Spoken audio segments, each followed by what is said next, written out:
Dans 1 Thessaloniciens au chapitre 2 et du verset 11 à 12, il est dit « Vous savez aussi que nous avons été pour chacun de vous ce qu'un père est pour ses enfants, vous exhortant, vous consolant, vous conjurant de marcher d'une manière digne de Dieu, qui vous appelle à son royaume et à sa gloire. » Qui vous appelle ici à son royaume et à sa gloire. Vous appelle ici, en grec, c'est kaléo, qui est généralement traduit par donner un nom, appeler, généralement traduit aussi par inviter, convier, indiquer, un appel aussi, consacré, dit, dite, surnommé, nommé, adressé ou vocation.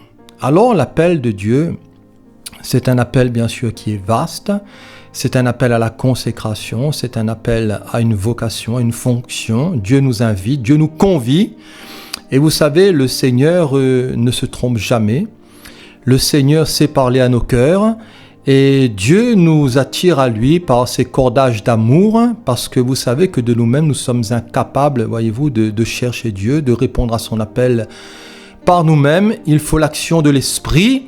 Il faut l'œuvre de Dieu derrière tout cela, voyez-vous, pour parler à notre cœur, pour nous convaincre de péché, de justice et de jugement. En tout cas, le Seigneur est bon, le Seigneur est vraiment merveilleux. Personnellement, je le loue.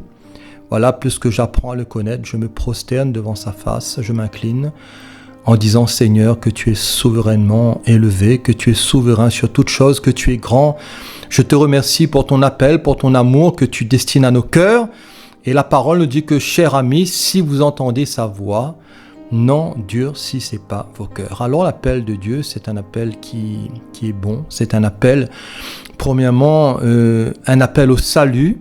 Et dans Marc 2, verset 17, ce que Jésus ayant entendu, il leur dit, ce ne sont pas ceux qui se portent bien qui ont besoin de médecins, mais les malades. Alors Jésus dira, je ne suis pas venu appeler kaléo. Voilà, je ne suis pas venu appeler des justes, mais des pécheurs. Alors le contexte ici, Jésus et ses disciples étaient à table dans la maison de Lévi et des gens de mauvaise vie et des publicains mangeaient avec eux. Alors les scribes et les pharisiens dirent aux disciples, pourquoi lui Jésus mange-t-il et boit-il avec ces gens, avec disons ce type de personnes, avec ce type d'individus? Ils étaient là quelque peu offusqués, offensés. Voyez-vous, de voir ce merveilleux Jésus, d'être attablé là avec des gens de mauvaise vie. Mais le Seigneur n'est pas venu appeler des justes. Voyez-vous, il est venu appeler des pécheurs. Alors les pharisiens et les scribes, ou les propres justes, vous savez, il faut faire très attention à notre propre justice, même quand nous sommes chrétiens. Des fois, il nous arrive de nous comparer aux autres en nous croyant meilleurs, en disant que moi j'ai moins fait ceci ou j'ai plus fait cela, en nous comparant peut-être à notre frère ou à notre sœur dans notre condition sociale, dans peut-être nos attitudes vestimentaires ou dans le manger ou le boire ou que sais-je. En tout cas, la parole nous met en garde, voyez-vous, à la tolérance, à l'équilibre, à prendre garde à être une occasion de chute pour l'autre. Voyez-vous, que notre liberté ne devienne pas une pierre d'achoppement pour l'autre, mais par amour et dans l'humilité, nous devons bien sûr nous rendre aussi serviteurs les uns des autres. En tout cas, nous devons faire attention à notre propre justice. La parole nous dit que toute notre justice est comme un vêtement souillé. Et à ces pharisiens et à ces scribes, vous savez, Jésus est parti dans des propos qui sont quand même assez durs. Et Jésus, je dirais, est parti même à main forte. Et dans Matthieu 23, verset 28, Jésus va sanctionner, voyez-vous, ces religieux, en leur disant, mais vous de même, au dehors, voilà, vous paraissez juste aux hommes, au dehors, mais au dedans, c'est-à-dire à l'intérieur, vous êtes plein d'hypocrisie et d'iniquité. En fin de compte, vous feignez d'être juste. Voilà, vous paraissez d'être juste, mais en réalité, vous n'êtes pas. En Matthieu 23, Jésus cite à plusieurs reprises cette expression « malheur à vous ». Voilà, c'est quand même terrible, malheur à vous, scribes et pharisiens hypocrites. Alors pourquoi ? Parce que Jésus nous dit qu'ils disent et ne font pas. Voilà, ils lient aussi des fardeaux pesants et les mettent sur les épaules des hommes, mais eux-mêmes ne veulent pas les remuer du doigt. Voilà, ils font aussi toutes leurs actions pour être vus des hommes. Ils aiment aussi la première place dans les festins, dans les premiers sièges, dans les synagogues. Et que penser des églises? Voyez-vous, tous ceux qui se bagarrent, voyez-vous, pour être là au devant de l'estrade. Tous ceux qui se bagarrent pour pouvoir être à la tête, voyez-vous, de telle ou telle dénomination ou de tel ou tel mouvement. Et voyez-vous, qui sont prêts à écraser les autres, à exclure même leurs frères ou leurs sœurs. Parce que, voyez-vous, il ne faut pas leur faire de l'ombre. Et voyez-vous, ce sont des pharisiens. Voilà, ce sont des pharisiens hypocrites. Ce sont des pharisiens, voyez-vous, qui feignent d'être justes, mais leur intérêt n'est pas le peuple de Dieu. Leur intérêt n'est pas, voyez-vous, l'avancement du royaume de Dieu, loin de là, ni du royaume des cieux. Mais, voyez-vous, ils gèrent l'œuvre, entre guillemets, du Seigneur, l'Église, comme un PDG, comme une entreprise, comme, voyez-vous, une association tout simplement cultuelle ou culturelle, et en oubliant l'essentiel. Alors Jésus dira concernant les pharisiens et les scribes, ses propres justes, ils aiment être salués aussi dans les places publiques et à être appelés par les hommes rabbi, c'est-à-dire maître. Alors nous avons ici tout le contraire de l'humilité et de la discrétion. Quand j'entends parler du Saint-Père, quand j'entends parler du vicaire ou du remplaçant de Christ sur cette terre, ou de ces grands titres pompeux, voyez-vous, et même de ceux qui se proclament pasteurs, apôtres, prophètes, évangélistes avec leur badge, avec, voyez-vous, avec tout leur cinéma. Je dis que tout cela n'a rien à voir avec le Seigneur. Le Seigneur est dans la simplicité. Je le crois, le Seigneur est dans l'humilité, dans la discrétion. Voyez-vous, heureux êtes-vous, petits troupeaux, quand votre Père a trouvé bon de vous donner le royaume. Vous savez, l'homme aime tout ce qui frappe aux yeux, l'homme aime les ambiances, ils aiment les grandes organisations, ils aiment les fla, mais quand il faut marcher sérieusement avec le Seigneur, voyez-vous, voire même seul des fois, ou avec un tout petit troupeau, alors on commence à avoir du mal à comprendre ces choses. Alors malheur à vous. Malheur à vous, c'est quand même à réfléchir, malheur à vous, scribes et pharisiens hypocrites. Voilà. Pourquoi?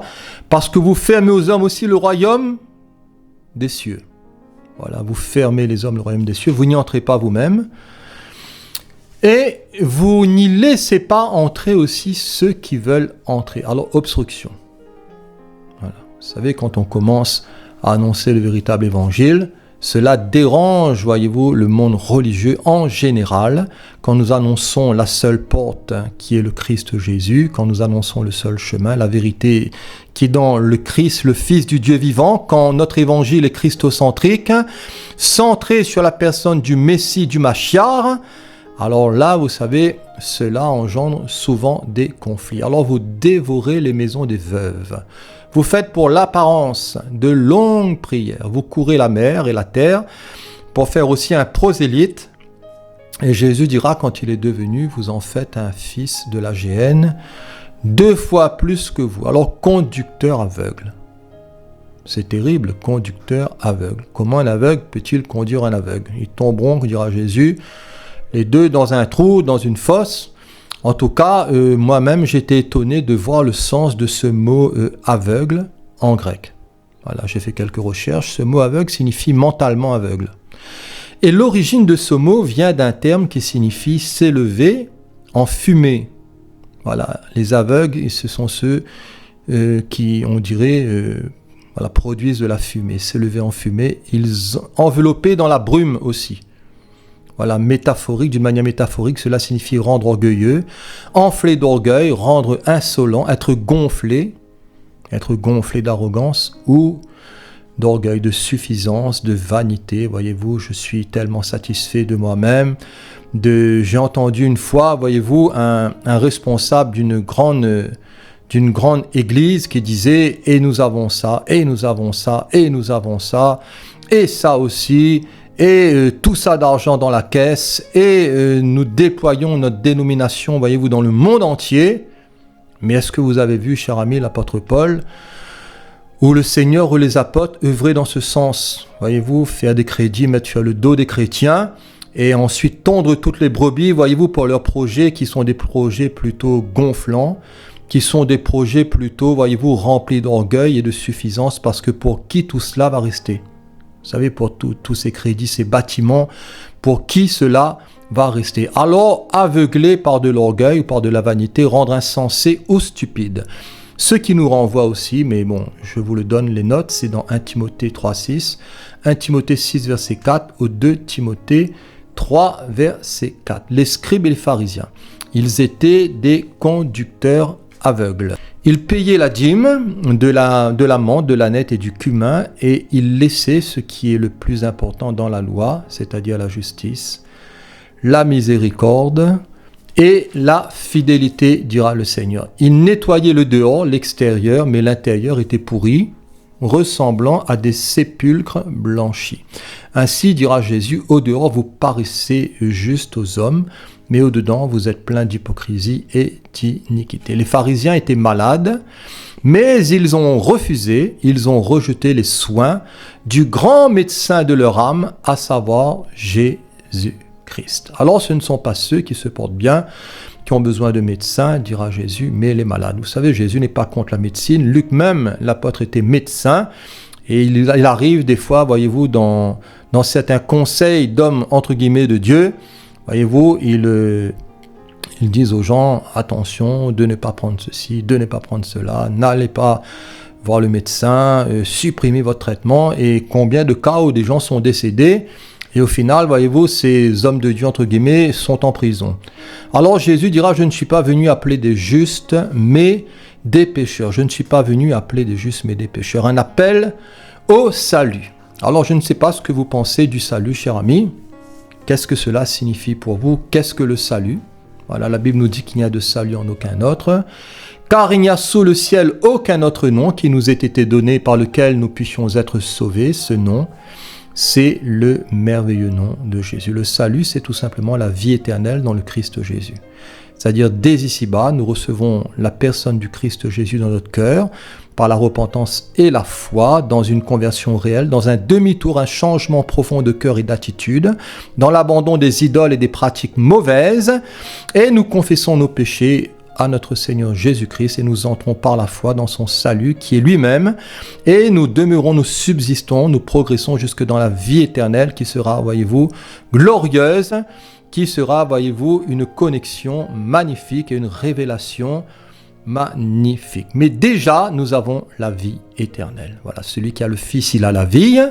Celui qui n'a pas le Fils, il n'a pas la vie, mais la colère de Dieu demeure sur lui. Alors un appel de Dieu, Dieu, voyez-vous, appelle les hommes. Je le crois, nous prêchons, nous annonçons, nous publions les oracles du Seigneur, que ce soit d'une manière ou d'une autre, pour vous aussi, certainement vous le faites, gloire à Dieu, merci Seigneur, que nous soyons conduits par le Saint-Esprit, que Dieu nous aide, mais dans l'appel au salut, dans Matthieu 22, il nous est parlé de la parabole du festin des noces. Jésus, prenant la parole, leur parla de nouveau en parabole, et il dit, le royaume des cieux est semblable à un roi qui fit des noces pour son fils. Alors il envoya ses serviteurs appeler ceux qui étaient invités aux noces, mais ils ne voulurent pas venir. Alors il envoya d'autres serviteurs en disant, dites aux conviés, voici, j'ai préparé mon festin, mes bœufs et mes bêtes grasses sont tués, tout est prêt, venez aux noces. Mais sans s'inquiéter de l'invitation, ils s'en allèrent, celui-ci à son champ, celui-là à son trafic, et les autres se saisirent des serviteurs, les outragèrent et les tuèrent. Le roi fut irrité. Il envoya ses troupes, fit périr ses meurtriers et brûla leur ville. Alors il dit à ses serviteurs, les noces sont prêtes. Mais les conviés n'en étaient pas dignes.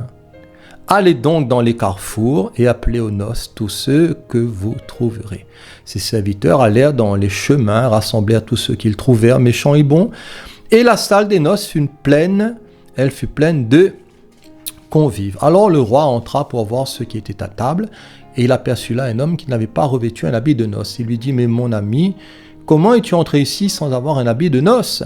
Cet homme eut la bouche fermée. Alors le roi dit aux serviteurs, liez-lui les pieds et les mains, et jetez-le dans les ténèbres du dehors. Il y aura des pleurs et des grincements de dents, car, dira Jésus, il y a quoi?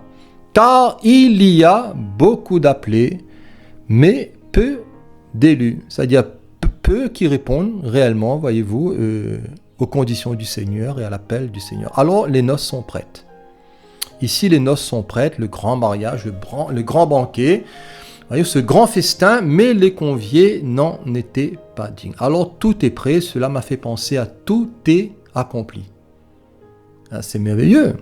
Tout est prêt. Voyez-vous, ici, on a tué ici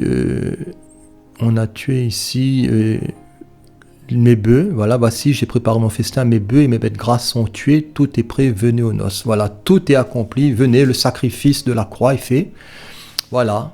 Et ce n'est pas quelques bêtes, voyez-vous, ce n'est pas quelques animaux, sacrifice de quelques animaux que ce soit, mais ce sacrifice parfait où le Christ Jésus est mort en croix pour nos péchés, il est ressuscité pour nous justifier et le Seigneur appelle.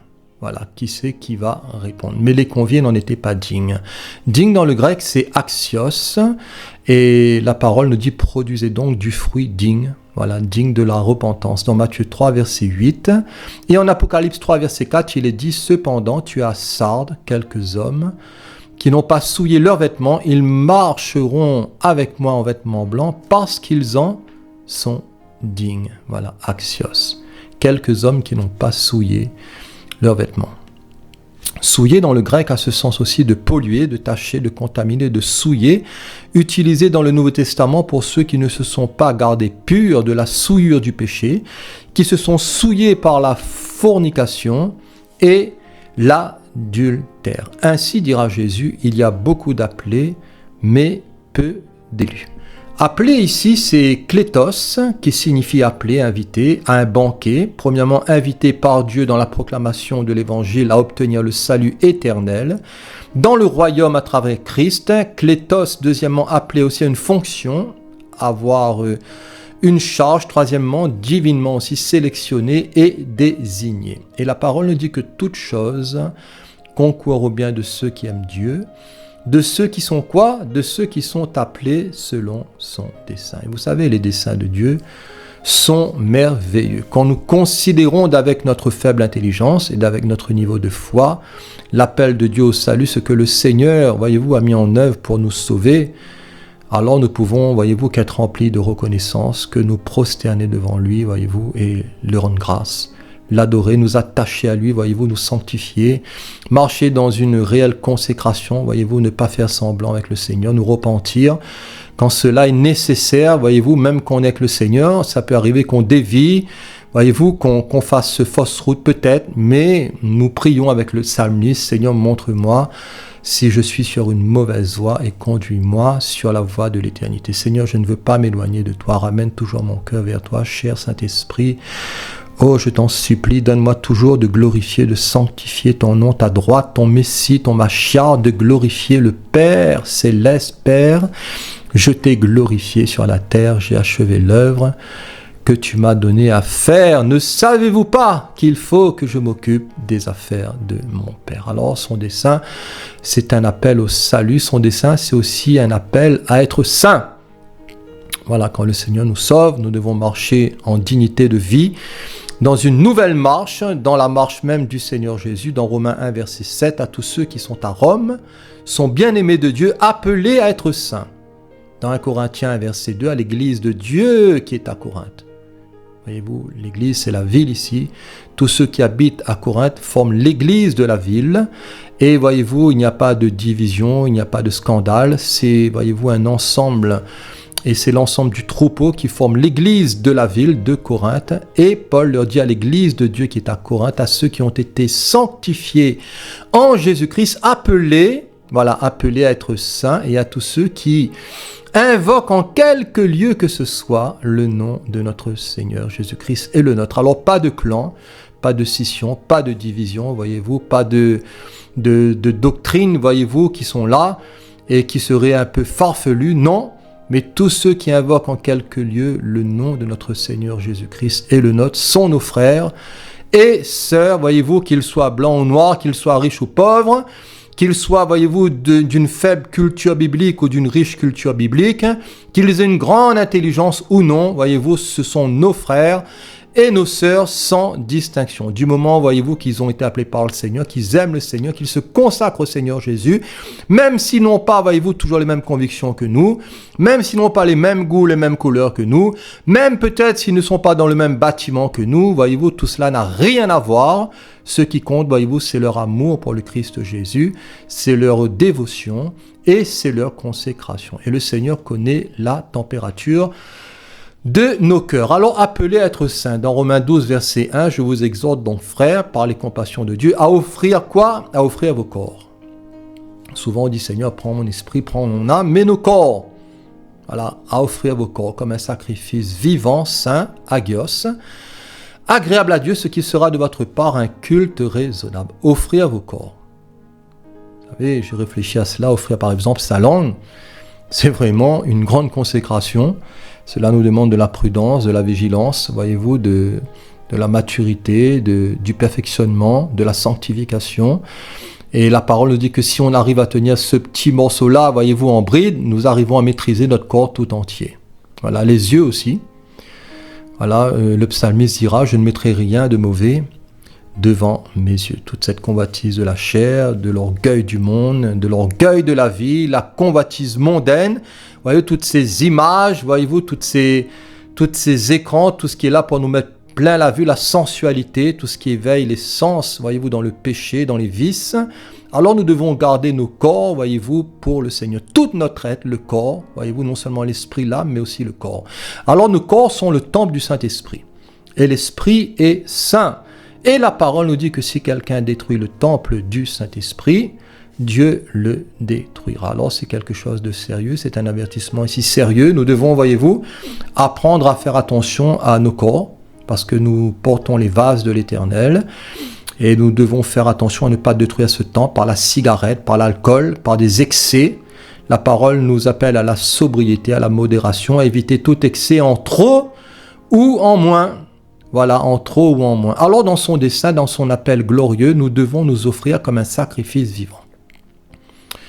Je le répète, dans son dessein, dans son appel glorieux, nous devons nous offrir comme un sacrifice vivant. Un sacrifice, normalement, est quelque chose de mort.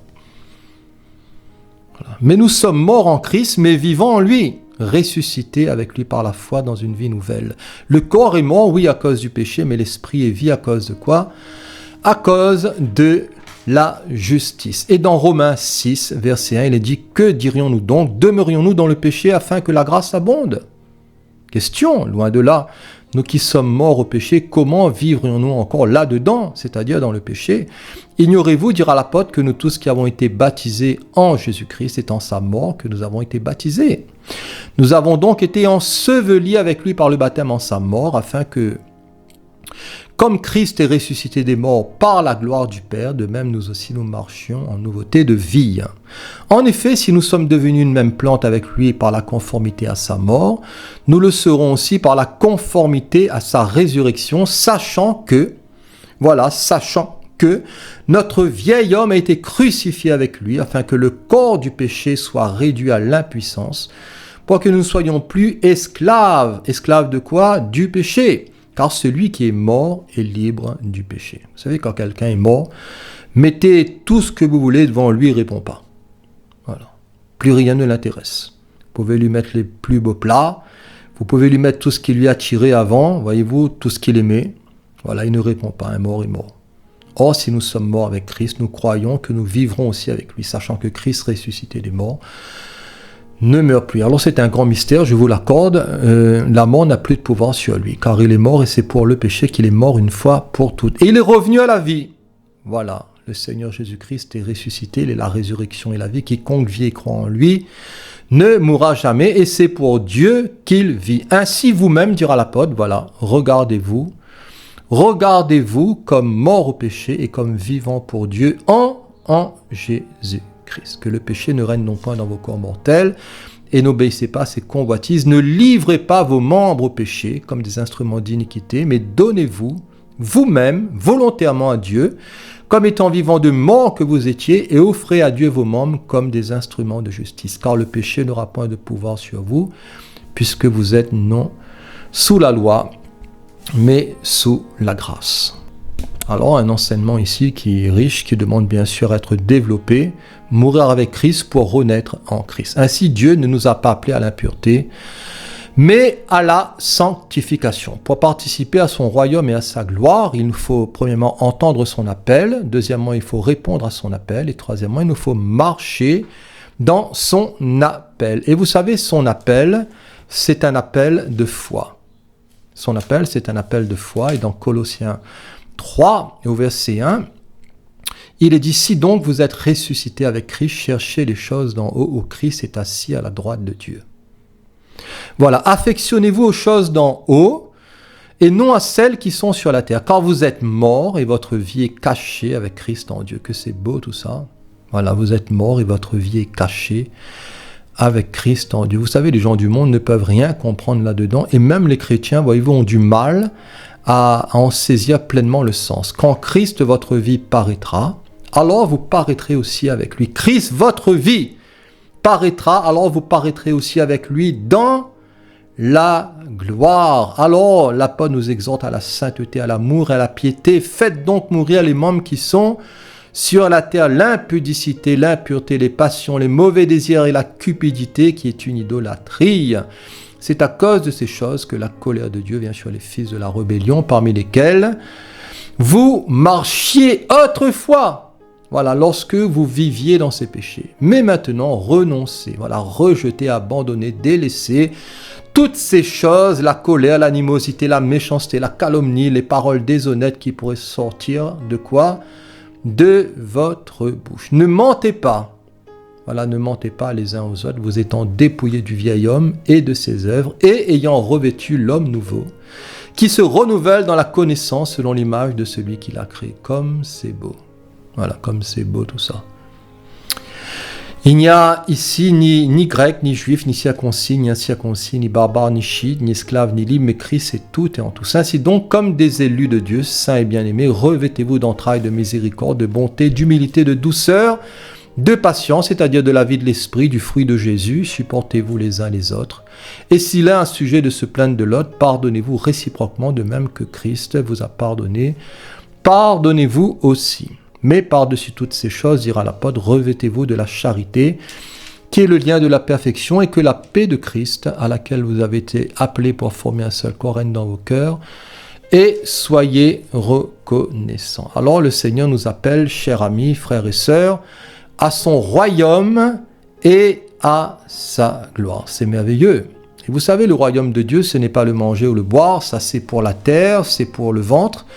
Mais le royaume de Dieu, c'est la justice, c'est la paix et la joie par le Saint-Esprit. Vis-à-vis de cet appel glorieux, et dans cet appel glorieux, nous devons lui rendre grâce. Je le crois, cher ami, ce que le Seigneur attend de nous, c'est la reconnaissance, la gratitude. C'est de le louer. Voyez-vous, ce n'est pas de regarder à nous-mêmes, à nos manquements, à nos faiblesses. Cela ne nous empêche pas de nous remettre, voyez-vous, en cause. Mais nous devons, voyez-vous, regarder vers celui qui est saint. Nous devons apprendre à avoir les yeux fixés sur lui, parce que le Seigneur lui-même nous perfectionnera, lui-même nous rendra inébranlables. Le Seigneur a cette capacité. Voyez-vous, la vie triomphe de la mort. Voyez-vous, la grâce triomphe toujours du péché, de cette puissance de péché et de mort. La grâce qui est le Logos, qui est le Christ Jésus, qui est sa personne. Et nous devons rendre grâce au Père qui nous a rendus capables d'avoir part à l'héritage des saints dans la lumière. Il nous a délivrés de la puissance des ténèbres et il nous a transportés. Il nous a transportés dans le royaume de son Fils bien-aimé, en qui nous avons, pas nous aurons, mais nous avons déjà la rédemption. Le Seigneur a pardonné nos péchés, il les a effacés, il les a oubliés, voyez-vous, et il nous a acquis la rédemption, c'est-à-dire le pardon des péché. Alors nous devons apprendre à être reconnaissants. Cher ami, est-ce que tu es reconnaissant? Est-ce que chaque jour quand tu te lèves dans la journée, tu loues le Seigneur, tu le remercies pour ce que tu bois, pour ce que tu manges, pour l'air que tu respires, pour les vêtements que tu portes, pour la pluie, pour le soleil, pour le travail, pour les finances qu'il te donne, pour tes frères, pour tes sœurs, pour ta famille, pour le fait de pouvoir te lever le matin, voilà, avoir ce souffle dans tes narines, combien qui sont dans le coma, qui sont déjà dans le trou. Voyez-vous combien qui sont déjà dans le cimetière, et nous pouvons nous réveiller le matin en disant « Seigneur, je te remercie pour ce souffle dans mes narines, je te suis reconnaissant, non seulement pour les choses terrestres, Seigneur, pour la santé, le courage, la force, la bonne volonté, mais Seigneur, pour le royaume de Dieu, pour l'espérance de la gloire, de la résurrection, je te rends grâce pour l'héritage des saints. Seigneur, dans la lumière, je te rends grâce parce que tu m'as délivré de la puissance des ténèbres et tu m'as transporté dans le royaume de ton Fils bien-aimé, dans celui qui est notre rédemption, notre rachat. Alors, Hébreux 12, verset 28. C'est pourquoi, recevant un royaume inébranlable, montrons notre reconnaissance en rendant à Dieu un culte qui lui soit agréable avec piété et avec crainte, car notre Dieu est aussi un feu dévorant. Voilà, rendons à Dieu un culte qui lui soit agréable avec piété et avec crainte. Rendre un culte à Dieu, c'est plus qu'aller à un culte. Voilà, je l'ai souligné, on peut aller à un culte, merci Seigneur pour les cultes, mais vous savez, nous devons être proches du Seigneur à chaque moment, à chaque instant, à chaque heure. Nous devons être en connexion totale avec lui, lui rendre un culte à Dieu avec piété et avec crainte. Avec crainte en grec signifie avec révérence, avec vénération. Vous savez, des fois, même des chrétiens, ils prennent le nom de Dieu pour dire n'importe quoi. Ah mon Dieu, et ils associent Dieu à toutes leurs bêtises. Et je crois que c'est vraiment un travers. Seigneur, aide-nous à sanctifier ton nom, à réaliser la sainteté de ton nom, à ne pas prononcer ton nom en vain. Alors vis-à-vis de l'entrée dans le royaume éternel de notre Seigneur et Sauveur Jésus-Christ, pour terminer, pratiquons les vertus chrétiennes. Je le répète, vis-à-vis de notre entrée dans le royaume éternel de notre Seigneur Jésus-Christ, ayons une vie pratique dans les vertus du Seigneur. Alors, quelques vertus pratiques dans 2 Pierre, chapitre 1, et au verset 3, il est dit « Comme sa divine puissance nous a donné tout ce qui contribue à la vie et à la piété, au moyen de la connaissance de celui qui nous a appelés par sa propre gloire et par sa vertu, voilà, de celui qui nous a appelés, c'est lui, par sa propre gloire et par sa vertu, lesquels nous assurent de sa part les plus grandes et les plus précieuses promesses, afin que par elles vous deveniez participants de la nature divine en fuyant la corruption qui existe dans le monde par la convoitise. À cause de cela même, dira l'apôtre, faites tous vos efforts, voilà, tous vos efforts pour rejoindre à votre foi la vertu la science, à la science la tempérance, à la tempérance la patience, à la patience la piété, à la piété l'amour fraternel, à l'amour fraternel la charité. Et l'apôtre dira que si ces choses sont en vous, et ils sont avec abondance, elles ne vous laisseront point oisifs ni stériles pour la connaissance de notre Seigneur Jésus-Christ. Mais celui en qui ces choses ne sont point est aveugle. Il ne voit pas de loin, il a mis en oubli la purification de ses anciens péchés. C'est pourquoi, frères, appliquez-vous d'autant plus, voilà, appliquez-vous d'autant plus à affermir votre vocation et votre élection. Voilà, faites tous vos efforts, appliquez-vous, redoublez d'ardeur, de vigilance, triomphez de la paresse, de la fainéantise, même de la fatigue. Vous savez, la fatigue, c'est quelque chose de réel. Nous le subissons tous, mais il nous faut nous se battre. Il nous faut user de violence dans notre cœur, voyez-vous, déjà pour réaliser notre état personnel, pour nous laisser transformer, pour nous humilier sous la puissante main de Dieu et pour affermir, voyez-vous, notre marche dans les pas de Jésus. Et en faisant cela, voyez-vous, nous ne serons pas là en train de broncher, de murmurer, en disant ceci, en disant cela, avant c'était meilleur, je veux retourner où j'étais avant, etc., etc. Un peu comme le peuple d'Israël. Alors c'est ainsi en effet que l'entrée dans le royaume éternel de notre Seigneur et Sauveur Jésus-Christ vous sera pleinement accordée. Seigneur, aide-nous. Ce sera ma prière finale. Aide-nous, Seigneur, au travers de ces quelques paroles. Bénis mes frères et sœurs, tous ceux qui veulent avancer avec toi. Seigneur, même si nous ne comprenons pas tout, qui peut dire qu'il a tout compris? Qui peut dire, Seigneur, qu'il n'a plus rien à apprendre? Seigneur, ça serait encore de l'orgueil, de la vanité. Mais aide-nous, Seigneur, à rechercher toutes ces pratiques vertueuses. Donne-nous un cœur pur, des mains innocentes. Donne-nous de prendre de l'altitude avec toi, de venir nous désaltérer dans le sermon sur la montagne, de boire, de nous étancher de toi. Tu as dit, si quelqu'un a soif, qu'il vienne à moi, qu'il boive. Seigneur, tu veux nous étancher. Tu veux nous abreuver, tu veux nous édifier, nous sanctifier, nous perfectionner pour ton royaume et pour ta gloire. Merci Seigneur pour ton appel. Donne-nous de prendre conscience de ce si grand salut, de ne pas être indignes, voyez-vous, comme tous ceux et toutes celles qui se sont trouvés indignes de la vie éternelle, voyez-vous, et ils n'ont pas fait cas de l'appel du Christ Jésus. Seigneur, aide-nous. Accorde-nous ta grâce et que ton nom soit glorifié. Voilà, chers amis, frères et sœurs, merci pour votre écoute, pour ces quelques paroles que j'ai pu partager avec vous. Et à la prochaine, Dieu voulant, dans cette épître aux Thessaloniciens qui est quand même longue. Voilà, je suis au chapitre 2, ça fait quelques mois déjà que je suis dessus. Et on dirait que des fois je rame, on dirait que je fais du surplace. Mais voilà, quand le Seigneur me met à cœur, voilà, je fais un message. Et tipa tipa, voilà, comme dit Créole, tipa tipa, nous va arriver. Voilà, merci pour votre écoute, chers amis, et à la prochaine, Dieu voulant. Amen.